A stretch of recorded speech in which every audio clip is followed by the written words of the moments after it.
السلام عليكم ورحمة الله وبركاته. وإذا السلام الصومالي محمد مركز دونك جوجتين ولاشين وبحور سماء إيه مركلة إيه ثلاثة أسبوع نحن دوني أنا نقول هلا وحاجرت فيديو وأنا أركي سوشيال ميديا وريجيسة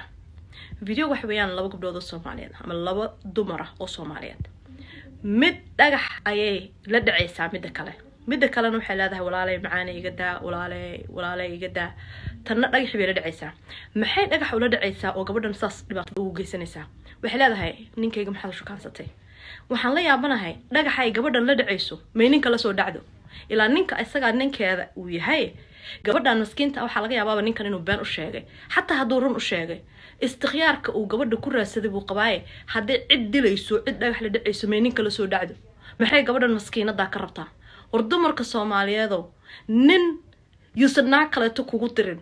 isaga la caamil isaga la dhil garee ninka la dhil marka walaalay ninka la dhil garee ninka asaga adiga ku qabo Soomaha amaad isqabtiin isaga la macaamil isaga weydii su'aashaas isaga waxa tirada war maxaad gabadha u shukaansatay isaga waxa tirada yaa ku yiri la hadal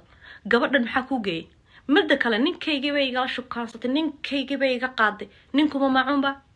ninkuma kaba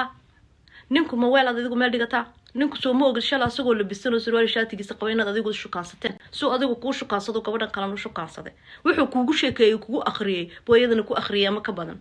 marka maxaa gabadha ku geeyay doolaala dheerida maxaa gabdhaha ugu xoog badan tihiin gabdhaha Soomaaliyeed maxaa dumarka ugu xoog badan tihiin ma ninkiina la hadashiin ma asaga la macaamishiin ma asaga la dhilgareysiin hadad cid la dagaalis ma asaga la dagaashid xoog badnidina gabdhaha xoog badan tihiin na walaalayaal nimankan idinka horta miida samaysanine ninkan markuu gabar islaameed raadsado istikhyaarku ku raadsado qabay adigu asaga la dhilgare isaga la fariiso ninkan aad leedahay waa ninkayga isaga la fariiso isaga la sheekayso la fariiso oo hadaadan doonayn dumar kale inuu la hadlo waxa tirada war maxaa dumarka ula hadashay isaga weydii sababta uu la hadlay gabadhan aad dhagax la fuulay sida masaakiinta horta dumarka waxay xoog badan tihiin dumarka kale xooga aad u leedihiin dumarka kale ordo rag isaga dhacay maalin walba idin rafaadinaya idin salcinaya hoogii ba idin ku haya iyaga la hadlo oo iska celiya horta anigu waxaan dhihi lahaa gabar walba waxa tiraadaa naagtii qaadi karta ninkayga intaad labisatid oo dhar u soo gashatid oo xoogaaga dhan isugu geysid aqligaaga isugu geysid hadaad qaadan kartid oo wax la qaadan karo weela uu yahay de weelkaas ha ku dhaafo orado qaada dheh maacuun la qaatay ha ka daba tagin waxa tiraahdaa ha laga qaato ha ka maqnaado